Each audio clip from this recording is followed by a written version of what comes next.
Allahu Akbar. May Allah protect us. We don't know anything. We have no clue. Let me give you one other example. This I was told by one of the mashayikh.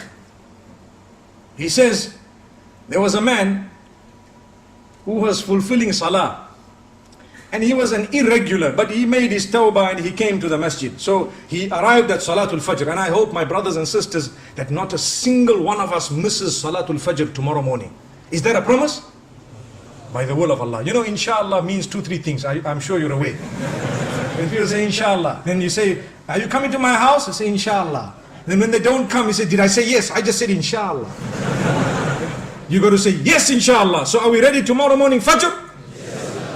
And the other 4 salahs as well. MashaAllah. Not just Fajr. Okay. So this man walks in for Salatul Fajr and he's standing. And the Imam starts reading Surah Al-Baqarah. Okay. He reads Surah Al-Baqarah. And it's a nice long surah. You know, Surah Al-Baqarah is very long. So this man is standing and he's thinking, hey, this Imam is reading long. Now, one of the cries of the masjid, my beloved Imams who lead the salah, do not over lengthen your salah. Stick to that which is sunnah. And understand it and realize that when you lengthen your salah, sometimes you are discouraging the weak ones behind you from coming for the next salah. So if you are standing and reading beautifully and the microphone is good and mashallah everything is beautiful and nice and the weather is beautiful and you are just prolonging, there are some of those Surah Baqarah people at the back, you know. So you need to remember they are still a bit weak, you know. So that is one of the cries of the masjid is, you know, calm down, cool it a little bit. Maybe you rather read a bit shorter so they come back. And we don't want to read quick in a way that we are insulting Allah. You know, Taraweeh time in the house of Allah, many of the Imams, they read like a Concorde. That's why they have stopped the Concorde now. Do you know that? Concorde is blocked, banned, finished, no more. All of them that are still there, they are just in museums because it's too fast. We have Concorde Salah. Alhamdulillah. What is that? Yeah, what is that? You are insulting Allah subhanahu wa ta'ala. Rather read short and clear than to read long and unclear, an insult to Allah. Who said you have to finish the Quran? To finish the Quran is a sunnah which is very great, but not at the expense of speed, never ever. Remember that. And this I am addressing us as Imams who lead in the masjid. People say, I went and I listened to the whole Quran. That man used to finish Taraweeh in 10 minutes. Ah, what did you hear? You just heard the humming of a bee, that's all. Like a sound of a mosquito coming to your ear. And that's all you knew. May Allah protect us. So this man came in for salah and he's reading the Surah Al-Baqarah is being read. And at the end of the salah, you know, he looked at the man next to him, nudged him. He says, hey, this Imam read very long. Which surah did he read?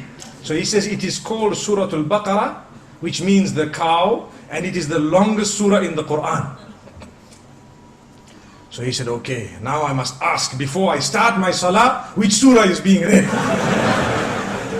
So Al-Baqarah was very, very long. So now he came for Salatul Maghrib, the poor fellow, and he started Allahu Akbar. So Imam finished Waladhalin and he starts Alam tara kayfa fa'ala rabbuka bi ashabil fil. So this man nudges the other one and says, you know what, before you start, what surah is this? He says, this is the elephant, Al-Fil. So that man says, if Baqarah was so long, I'm sure Fil must be even longer. Let me go away. My brothers and sisters, remember, this is the attitude and mentality of some of the public because they are weak. So he says, no, this is one of the shortest surahs in the Quran. The reason I'm saying this, many reasons, there are many benefits for all of us. But one of them is, we have not yet made an effort to know the surahs and their meanings. That is why we do not achieve the sweetness within the salah. I have had occasions where I have led personally some long salawat of Salatul Fajr, and some people have come to me and told me, Sheikh, you should have read even longer, the meaning was so powerful. Subhanallah, that is the type of statement we need. But we don't know the meaning, we're not bothered.